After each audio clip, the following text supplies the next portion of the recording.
I would please like to take a few minutes of your time reading this excerpt and some discussions. To start with, many years ago, persons with disabilities were kept in houses, some abused, and in some parts of our continent, Africa, persons with disabilities were hidden away far from the society. This was because they were seen and referred to as taboos, and some children were referred to as cursed children.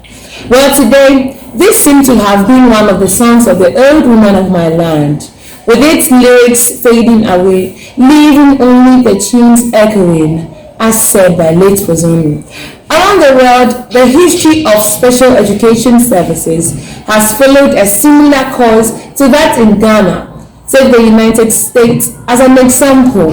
Upon first emerging as a nation, no services were available to persons with disabilities. In the 1800s, residential or asylums began to accommodate those with hearing, visual, and mental or emotional impairment. Parents of children with disabilities organized to pressure courts and legislatures for changes in educational services available to their children. Parents began to seek access to public schools as an issue of civil rights. Since then, support has grown for all students, including those with severe and profound disabilities, to be included and educated in classrooms with non-disabled peers. This newest thinking termed inclusion has come to be thought of as the most appropriate way to educate students with disability. With this, we could all sense that inclusive education has been one of the most successful branches of globalization.